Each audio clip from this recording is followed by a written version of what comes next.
Luc 22, verset 47-53.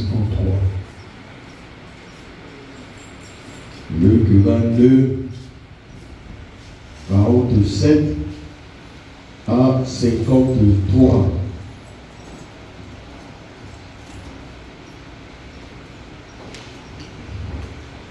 Parlons de la préparation.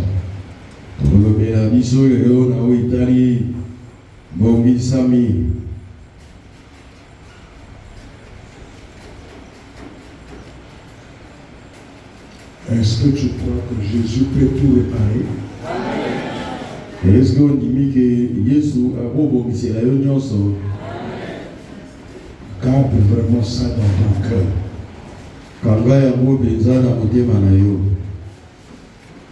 Que tout ce que nous avons comme détruit, il est le maître de la réparation. Yonso ezali ya biso lokola ya kobeba yende azali mokonzi ya kobongisa. Amen. Nous lisons au nom de Jésus. Lotanga biso na kombo na Yesu.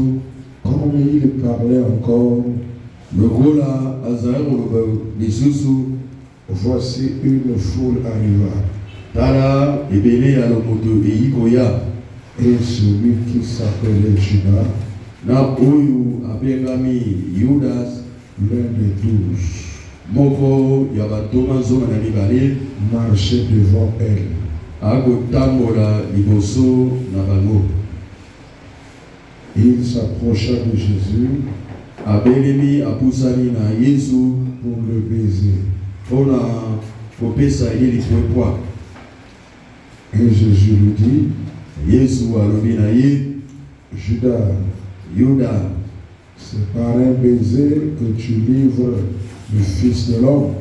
ezali na nzela mopwepwa yo ozoteka mwana na Nzambe. Amen.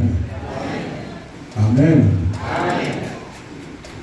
Quiconque moto nyonso lutte contre le Fils de l'homme ne vivra pas. Dis amen, le bien-aimé.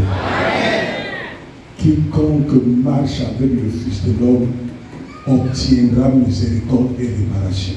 moto nyonso atambolaka na mwana na Nzambe akoyamba mauba mpe kolimisa mpe bongisami ya nyonso ya ye. Le combat doit continuer parce que, mes bien-aimés, il y a des personnes qui peuvent souhaiter ton malheur même jusqu'à leur mort. Amen. Je te dis, il y a des personnes qui, en te regardant comme ça, ils te voient dans la mort. Na yebiso eti ezali na bato baye na kotala yo na miso boye azotala na motema azolinga yokota mort. Amen. Je te dis la vérité, bien-aimé. Son problème, c'est que tu laisses la prière.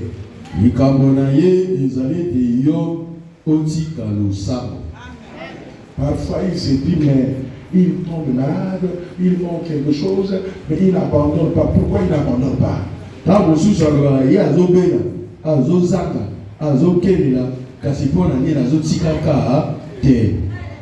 que tu ne vas pas abandonner,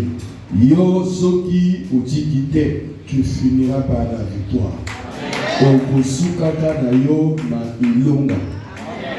Amen. Regardez ce qui se passe ici. Tala oyo izo salama awa. Judas, l'un des 12 disciples. Judas moko yabazomi na mibale. Il se range du côté de ceux qui vont vendre le Seigneur. Azali eyungu na baye balobi bakangisa nkolo Nzambe. Qui vont vendre. Oyo bakoteka. Oye atekisa nkolo Yesu. Livrer le Seigneur. Akaba nkolo Nzambe. N'oublie pas une chose. Kobosana eloko moko te. La personne qui va te livrer ou qui te fait du mal n'est pas loin. moto oyo akoteka yo to pe oyo akosala yo mabe azala mosika. Le meneur mokambi wana du groupe de tous ceux qui te font le mal. mokambi eyumbu ya banyonso bakali kosala yo mabe, C'est quelqu'un qui te connaît très bien. ezali moto oyo ayebi yo malamu. Si Dieu ne te révèle pas, soki Nzambe alakisi yo te, tu ne peux pas le soupçonner. okokotanga mabe ata moko te kasi na ye. Est-ce que tu m'entends ce que je dis là? eske okoki ndima ngai Tu ne peux pas le soupçonner. okoki kotanga mabe te. J'ai vu un enfant. ozora ngai Tu dois compter sur le Seigneur. yo elikia na nkolo Nzambe. Même si les gens t'amènent des prophéties, ata bato bazomemela yo masakoli, compte sur ta foi au Seigneur. elika na kondima na nkolo na yo. Amen. Amen. Compte sur le Seigneur s'il te plaît. elika na nkolo Nzambe ndeko na ngai. L'homme est changeant. moto azali mabaluka ntango. L'homme change à tout moment. moto akobalukela yo ntango moko to mosusu. Amen. L'homme peut changer à la minute. moto akobongola yo na yo matoko na liso Pour ses intérêts. mpo na baintere na ye. Il y a des personnes qui ont changé à la minute parce que la situation devrait tomber, ils changent. ezala bato babongonaka mbala mo bamoni ke makambo elingi ekoya abongwani mpe. Ana poste na ye azovivre bien bazolongola yo. Soko pesi moto te bazolongola yo. Bandeko akochanger. Alors on a fait des postes alors que par la ébélé pour aller à mbongo na baza ébélé même oyo chauffeur oyo amelanga mbongo za ébélé même mon magazine là akopesa ozabongo omona mbala moko moto a changé. Et puis bato ntango basalaka makambo basalaka na elongi na bango bongo te basalaka na elongi ya bato mosusu.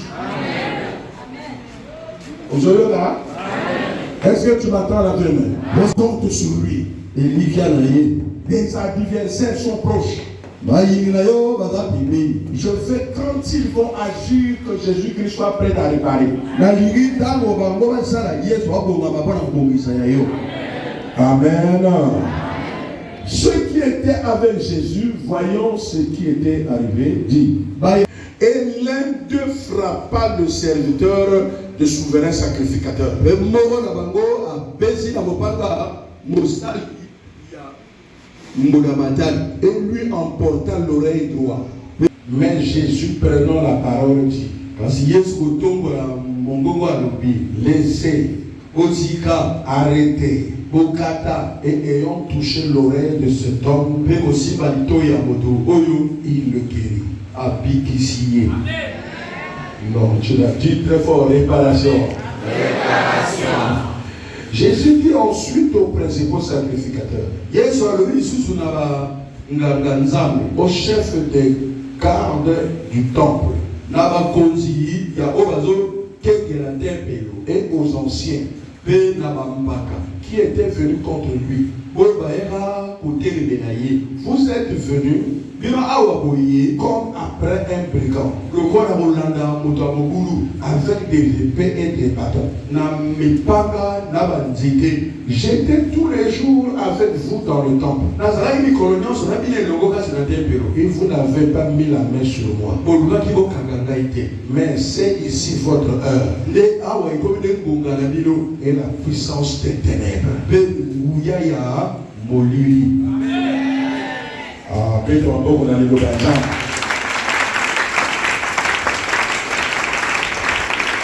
Amen. Amen. Regardez quand Jésus-Christ parle. tala ntango yesu kristo azokoloba. Je vous dis quelque chose de bien-aimé. nayebisa yo loko ndeko na ngai, On n'a pas cité les païens ici là. batangi bapakano awa te. Non. te On a dit à des pasteurs, balobi bapasteur, il y a des gardes, qu'on appelle ça les bergers. bakambi Ce sont les enfants de Dieu. bazali nde bana na qui se sont levés contre le Seigneur et les serviteurs de Dieu. Vous savez bien aujourd'hui, il y a même ceux qui tuent les autres par poison.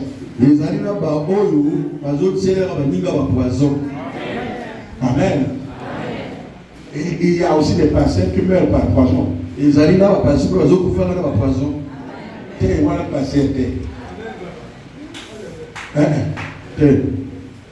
Vraiment, si le pasteur a confié la poison, c'est un vrai pasteur. Un pasteur rempli du Saint-Esprit, que tu tues par breuvage. Alors leur maître dit que même si vous prenez des breuvages mortels, il ne vous arrivera rien. Manifestez votre foi. Il ne vous arrivera rien. Parfois tu as déjà mangé le poison mais tu ne connais pas. Je vous avais bien-aimé. Surtout ceux qui sont menacés dans les familles là.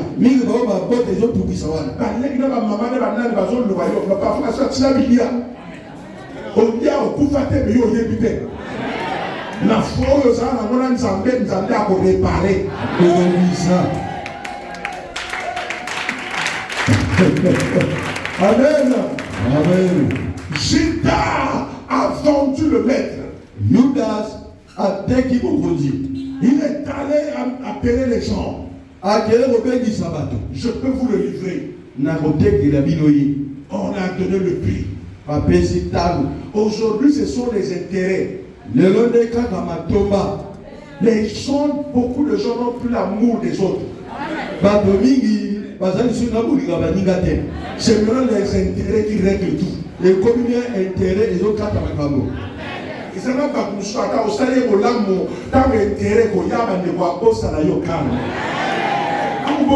ce n'est pas son problème. L'amour de Dieu. Voilà pourquoi je te dis, fais confiance à l'Éternel. L'homme est avec toi, mais il n'a pas encore vu les millions. Mon colonia, la poche la nuit côté de comprendre. Comme ça qui est l'amour. Amen. Amen. Les coups graves. J'ai vu les gens faire des coups pour les maris des autres. Oui. Afin de mon ninga, à mon ninga, vraiment gentil, par de quoi il est intoxiqué. Tendresse, tendre, intoxiqué, il parle à mon ninga koufi, il y a comme au Kénikuna. Mon ninga a vendu. Mon ninga le mieux, il y a ça la ninga. Il y a Ebongo, il y a Nanayo, à la Camino, à la Cana, il y a mon ninga la moto, le naga de Tia Boubalouana, toujours le micronoso, toujours le micronoso, il y a Yawa, donc à Yomo, il y a L'amour. Il a pris sur la 100 000. On lui a dit qu'il a pris sur le bébé. On lui a dit qu'il a pris sur le bébé. On a pris dans ces gens chez la drogue, on a pris dans 2 millions de livres. Donc on a assisté à Karayo. Vous voyez comment les gens sont. Parfois le malheur qui t'arrive là, c'est quelqu'un que tu as connu. Qui a fait ça? Mais aujourd'hui, Jésus-Christ va réparer ça. Je viens avec le Dieu de la réparation. Est-ce que tu entends bien aimer? Il faut que le Seigneur fasse quelque chose pour toi. Judas a amené les gens pour détruire Jésus-Christ. Si les gens peuvent avoir le courage de détruire ou de livrer Jésus-Christ, comme le fait toi.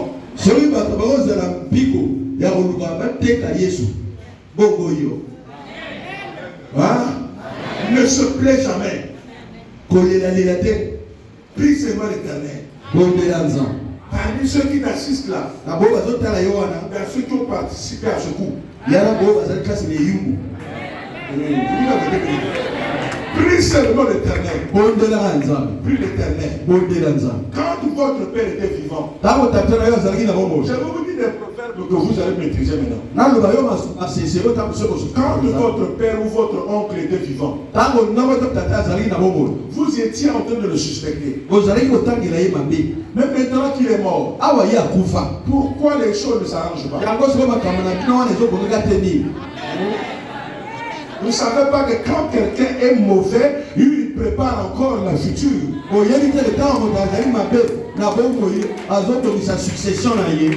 C'est qu'au milieu de vous, il y a des gens qu'il a formés pour continuer le travail.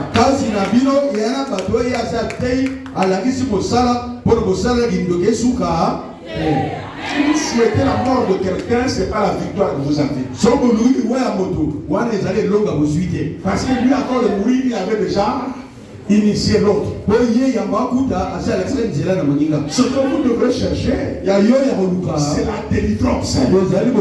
Qu'il soit vivant ou mort, que vous soyez délivrés, réparés par le Seigneur Jésus-Christ.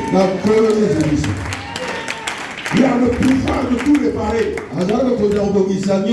Ne vous attendez pas à quelque chose sur l'autre.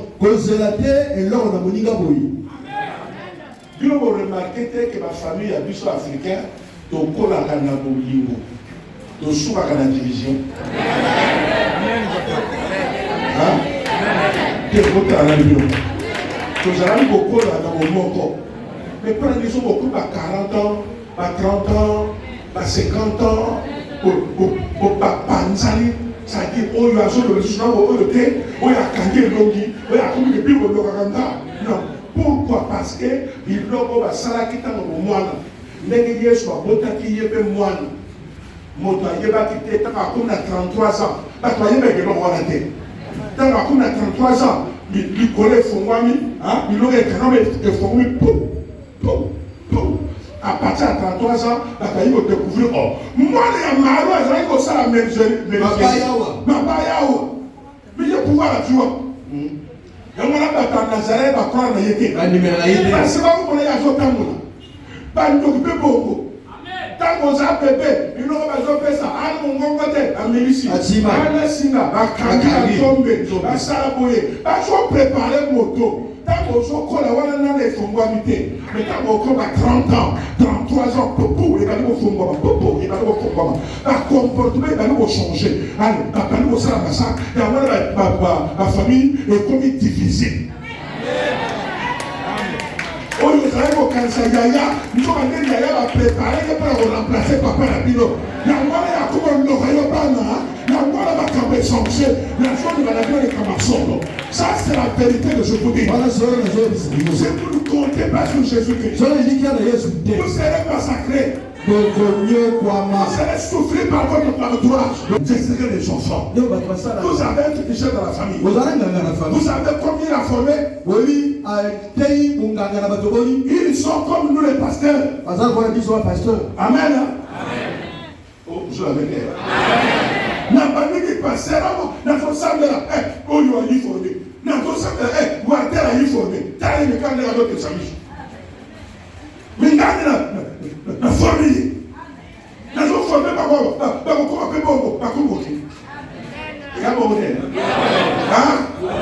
voilà comment ça se passe. La sorcellerie aussi, c'est comme ça. Oui.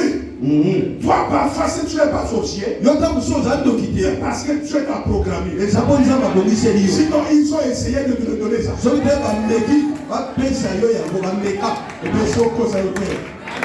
Je vais nous remarquer par exemple, aujourd'hui, quand mon âme, maman, ton papa, parfois, je dis papa, je l'ai vu, non? Yo!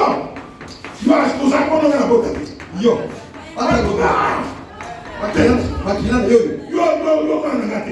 ma face là. Mais on dit à ce moment-là, yo, encore le manga, c'est parce qu'il y a des gens qui me disent, et si pas de temps,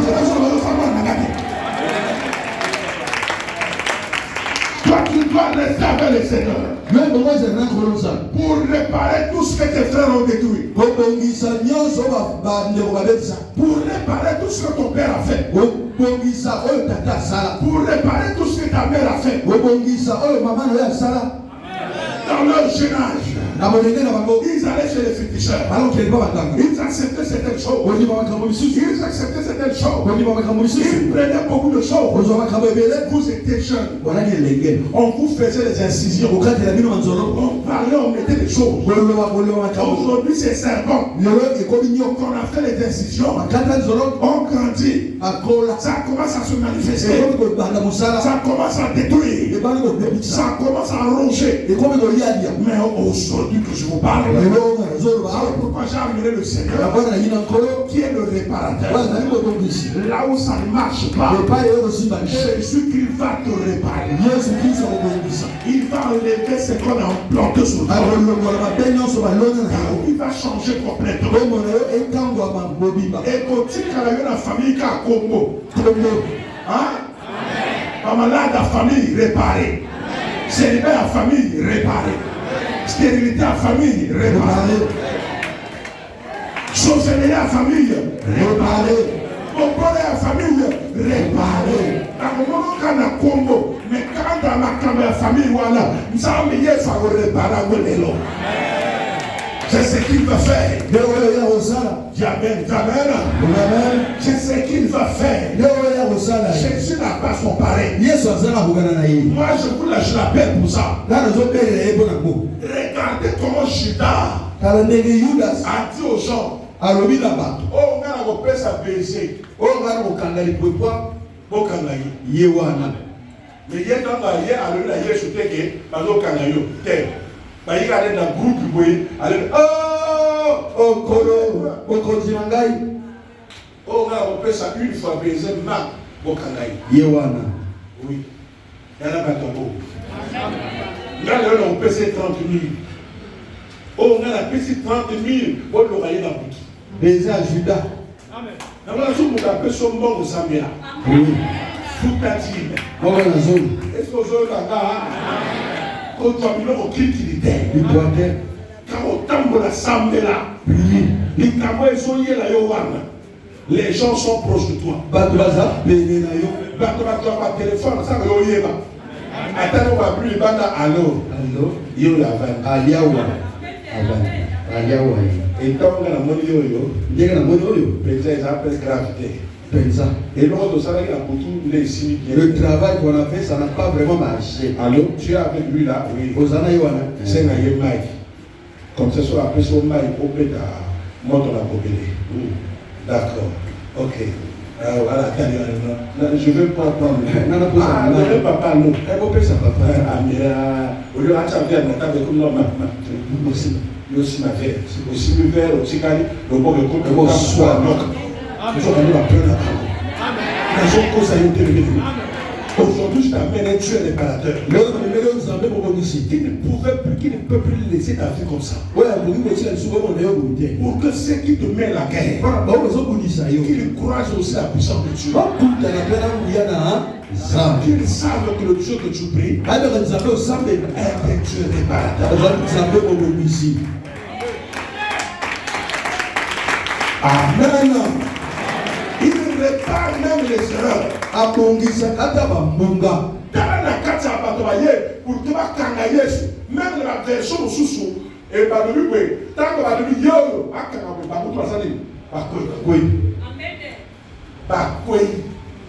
il y a lui là-bas, mais voici.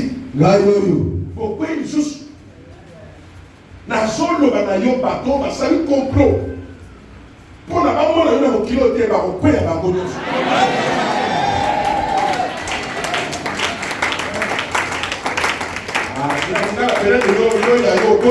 Mais quand on a un complot, pour la maman, on a gâté, quand on a un ça, quoi, il y a un combo, on a gâté. Quand on a pour tout le monde, mon disciple, je crois que c'est Pierre. Disciple, le plus dévoué. Le plus dévoué, il est pour la Jésus à Sakanate. Amen.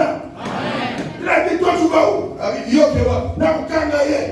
Il sort l'épée. Il coupe l'oreille. C'est révélé. Il coupe l'oreille. Parce qu'il ne veut pas qu'on touche son maître. Et le Seigneur regarde. Il dit bien. Est-ce que ça c'est notre combat? Notre combat n'est pas physique. Notre combat est spirituel. Et tu m'entends là? Quand tu vas rester, c'est pas comme ça que tu vas faire. C'est quand tu vas invoquer. C'est la puissance qui vient du ciel. C'est pas l'épée que tu vas utiliser. Tu vas invoquer le tonnerre afin d'arrêter tous ceux qui sont en train de faire le plan contre toi. Croyez à la puissance de Dieu. Croyez à la puissance du Saint-Esprit. Si vous le croyez de cette manière, vous allez la voir tout de suite. Mais tu n'es pas loin. Est-ce que vous croyez à la puissance? Amen.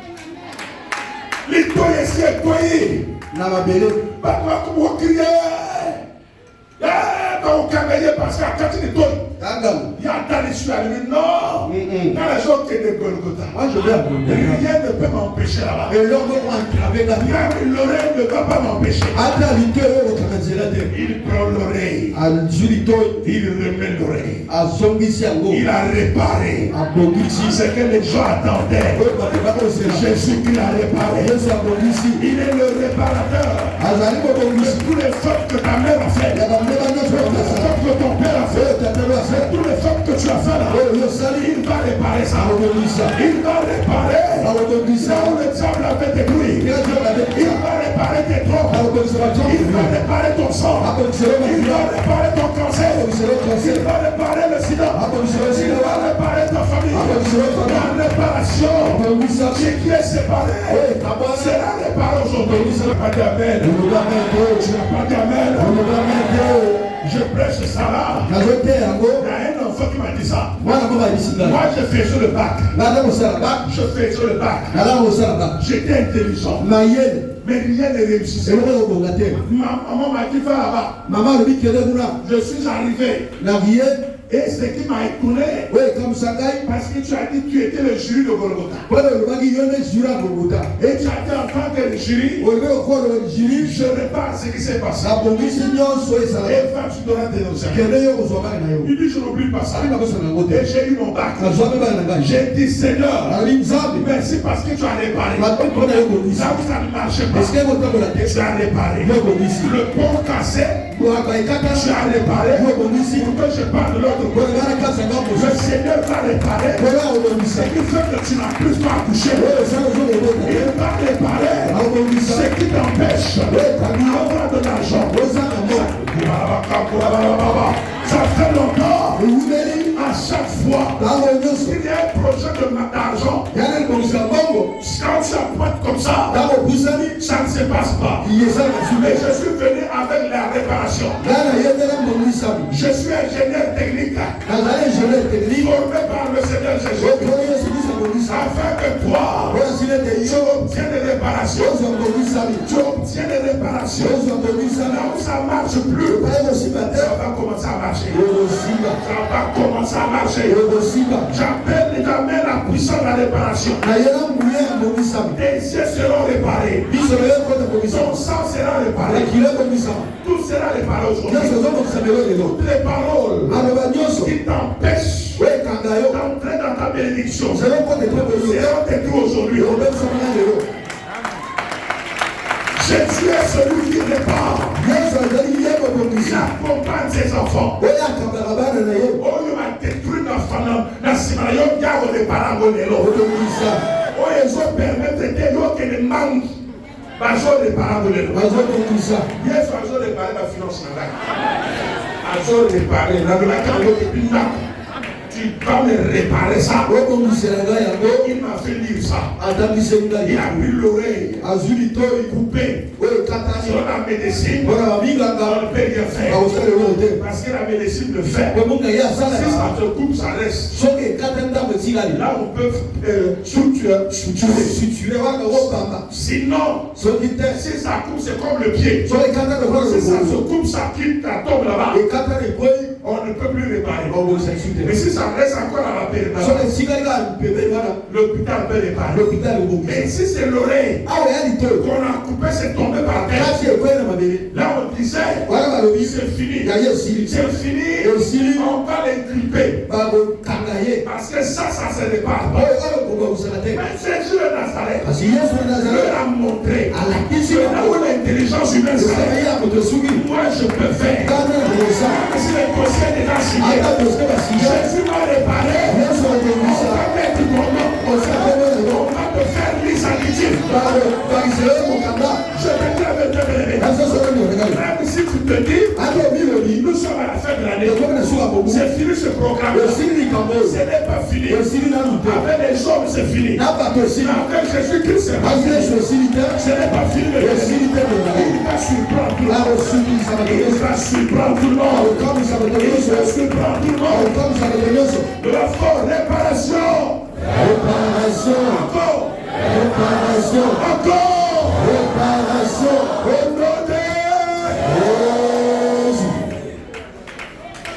Au nom de après prière, sur la commune a changé de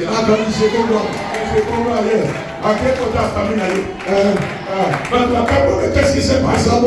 Jésus t'a réparé. Il va réparer ce qui a été détruit à longtemps. Il va réparer ma soeur. C'est à cause de ça que j'ai eu la prédication. Il va réparer ton finance. J'étais au Yo, jusqu'au cimetière, en train de détruire. Il y a réparation. Celui qui donne l'argent, il saurait que je suis prophète. Il y a réparation. Au moment où je parle, Jésus n'a pas son pareil. Le temps est arrivé. Le temps est arrivé. Certaines personnes ici sauront qu'ils ont un prophète. La réparation va se faire. Réparation de bébé. Le Troyan va déployer.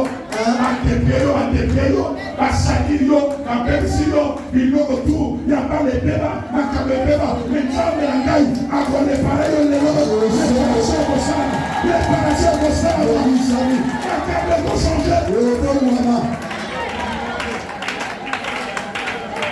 Pas de tout, à pas de piso, pas de tout, à côté à côté. Donc, à côté à côté, à côté. C'est nous avons la réparation va se faire. La réparation va se faire. Et vous sautez, il n'a pas la salle, ça va détruire encore.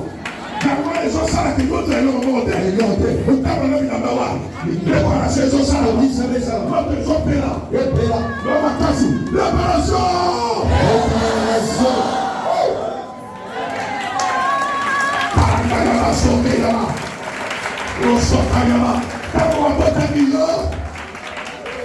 Quand la Bible rentre, on a prononcé les paroles.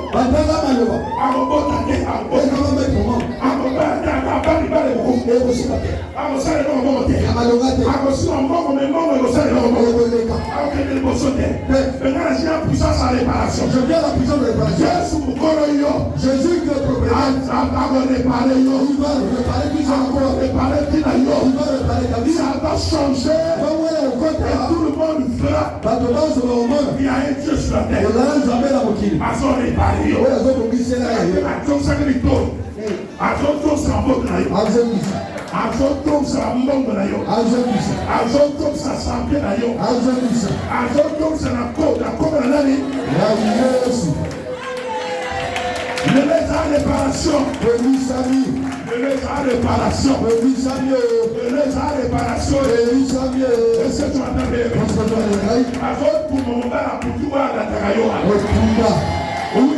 Celui qui t'empêche, cet esprit-là, ce totem qui t'empêche d'entrer dans ta bénédiction. On va le chasser aujourd'hui.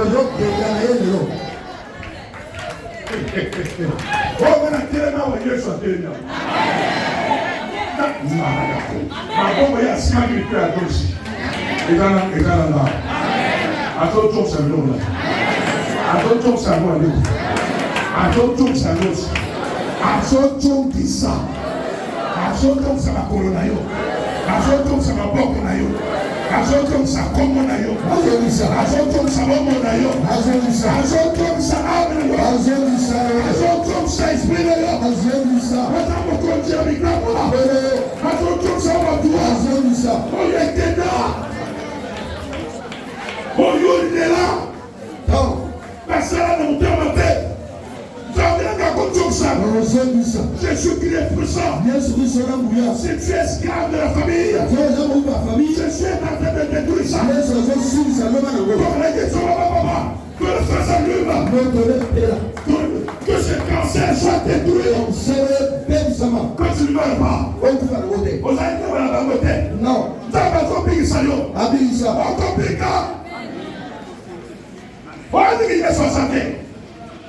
Que le Seigneur départ. Mais la sataniste a dit, c'est toi. C'est toi.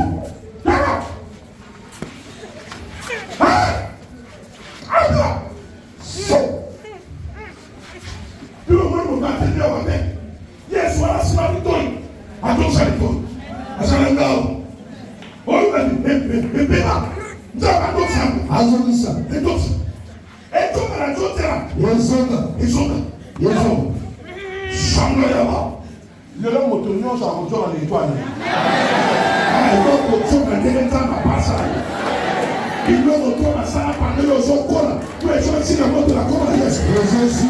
Je parle de la réparation. La réparation se fait. Personne n'est plus grand que Jésus. Personne. C'est ce qu'il m'a dit. Et c'est ce qu'il va faire. C'est ce qu'il va faire. Atomi va vous. Dans ma querelle et tout ça. J'entends.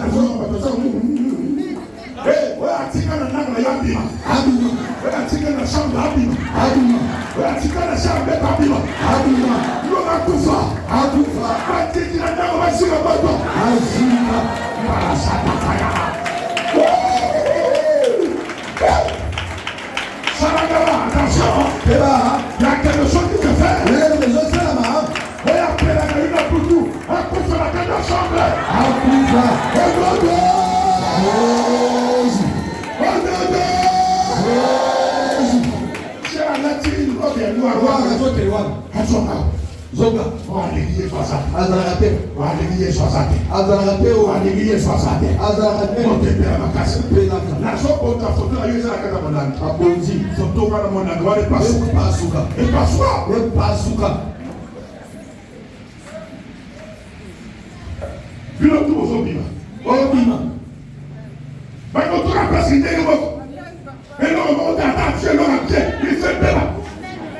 Donc, le corps chiffon.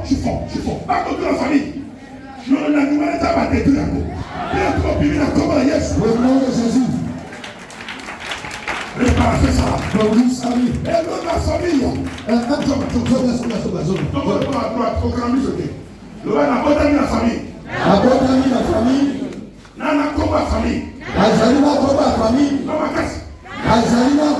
famille.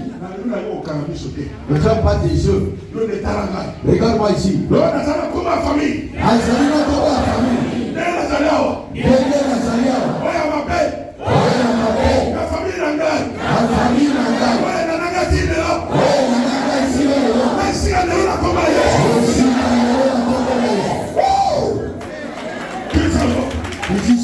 C'est ce qui va se faire. Je vais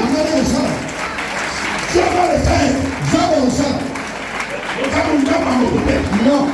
Après, on parle d'un quartier. Oui, il y en a eu aussi. Oui, côté de Vanda. Oui, il y en a eu aussi. Motono soit pas à toi, il y a un pépé. Oui, il y a un tien dans les salines. Oui, pesa eloko na makanisa mabe eza nini esinga manate ezonyoko na yo eza nini esinga molimo nyonso oyo atambolaka na kombo na yo eza nini esinga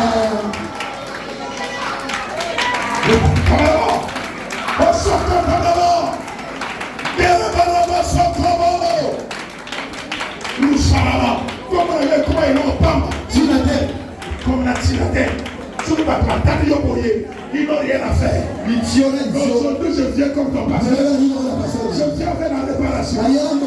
Je viens avec la réparation. L'action d'un scanner. L'action d'appareil. L'appareil à scanner.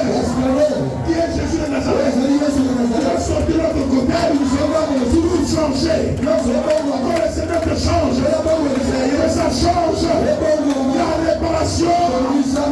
Ce qui a fait passer quand ton mari est mort. Toutes les paroles qu'on a prononcées 3 jours après ta mort, dans le téléphone de ton mari, et tout le sang. Tous ceux qui sont partis là-bas, ils sont laissés seulement 2. 3 sont morts. Mais que le feu s'allume. C'est fini. Ils ont dit, et toi, et tes enfants, personne ne réussira. Et je le déclare, au nom de Jésus, à partir d'aujourd'hui, je ne parle au nom de Jésus, que tout change. Je viens avec la réparation. Je viens avec la réparation. Vous me suivez? Hein? Yo, aussi, quand le local a Congo. Et l'autre, sur les malades à Kilana. Ils ont détruit. Et bien, ils ont dit à Congo. Nous avons passé face. Asaraye face. Ane a kene tsonga ekoki. Ane a reluté kene tsonga ekoki. Et comme ane a retour alors. Voyons.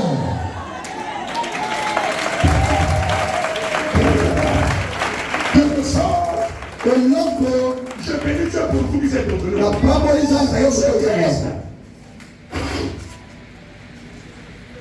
comment va-t-il?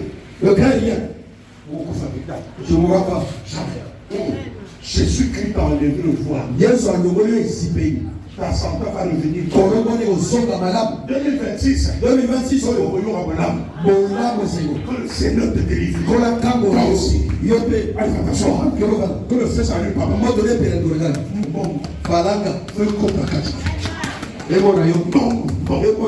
L'homme a besoin d'un.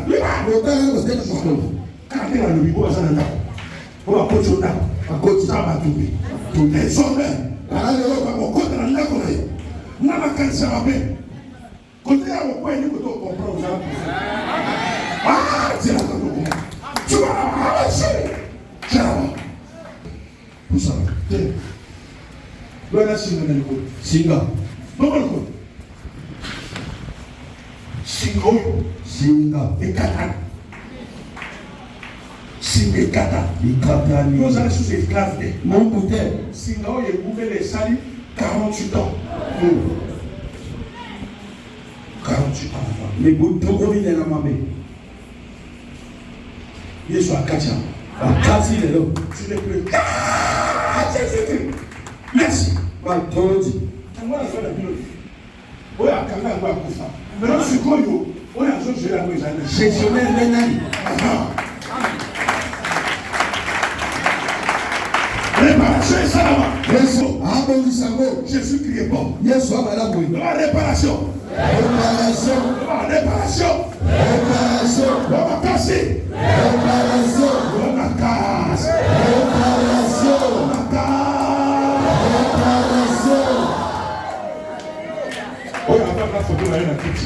Kids na ya mabe wana acha foto na se azopana na azotumba foto wana ya kugunela te ya kende yogunela kende malgré 60 azala te personne le grand Jésus mon frère là on va pas parce qu'à côté des enfants bana va intelligent bana va yele bana yele te ya na sambela et donc on tanga mabala Surtout pas à Mink. Votre entente est belle.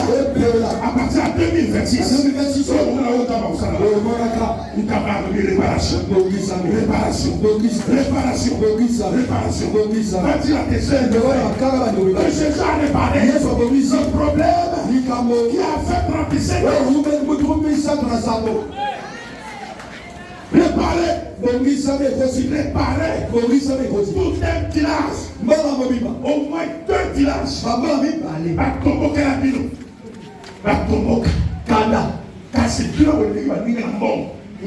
Mais la CP la tête, la CP la tête, la bino comme la C, la total calme. Maintenant, la Kekuna. Akunori yango. Akunori omengo bakunda. Akunori yango. Et tu verras ce que tu vas faire. Tu vas te faire. Que tu as ouvert la porte. Et puissamment. Amen. Amen. Mon frère là. Toi. Non, derrière, c'est ma maillot. Oui, j'ai vu, j'ai voyant. Maman, j'ai vu dans mon visage. Réparation, c'est ça. Bon, dis ça, mais ça. Réparation, c'est ça. Le fort. Réparation.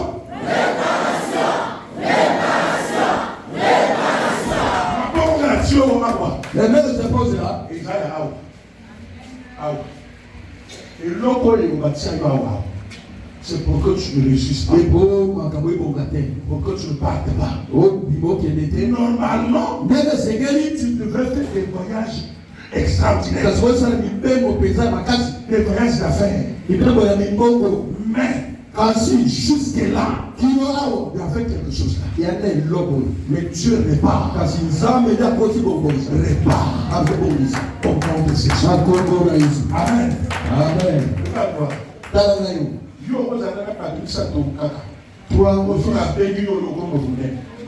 Na ça la et la amen. Et la porte de la awa. Nous asseoir avec toi. Nous de reçoit lui ma. Regarde ici.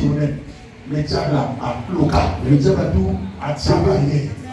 Ni logo la logo loi. Et le regarde au point.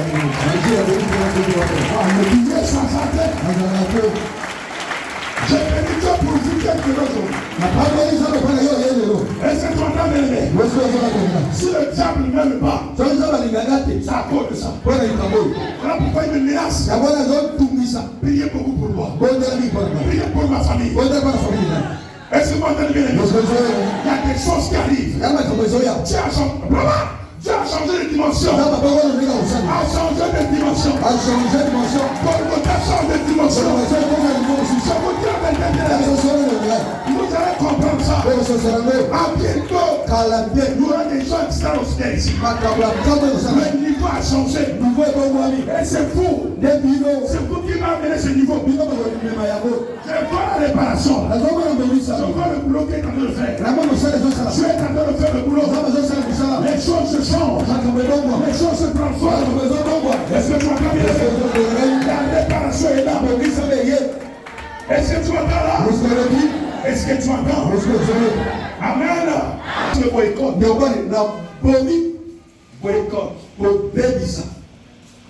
Tu fais des choses, tu as Dieu. Il y a un esprit de boycott. Qui tient derrière pour tout boycotter.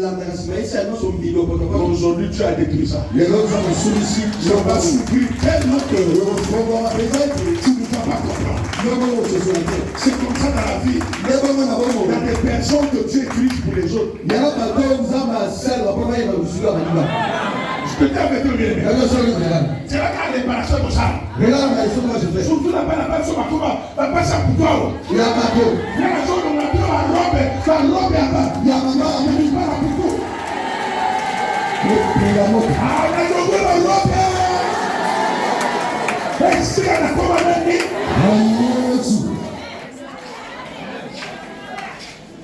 Dans le monde, il y a pauvreté, il y a chômage, il y a sécheresse. Il y a réparation aujourd'hui. Vous êtes réparé. Ah oui, vous êtes réparé. Au cas où on a fait la oyo au monde. Donc comment tu viens? Ne détonne pas. Même à ta là au Kéboye, yo ça nous parle, à tout à l'heure boye, à yo tu nous dis. Amen. On la suit. Il y a. Comment on va pas se parler? Tu l'as fait. Le fait de unir avec une famille, Voilà, c'est même la famille. on est devenu détruit. Comment on s'aboie? Tu n'as pas demandé encore à Dieu de t'envoyer dans cette famille. On va nous embêter à dire la famille n'a pas. Comment le voir, pour cambier. Lève ta main. Je vais doter la famille en garde. Doter la famille en garde. Ainsi la vie en garde. Ainsi la vie en garde. Ainsi la mort de la commande. Ainsi la mort de la commande. Bien vrai. Bien sûr. On doit le faire après. Je dis la vérité. Après, si la vie. Vous savez, Mets-toi, mets-toi, mets-toi. donc,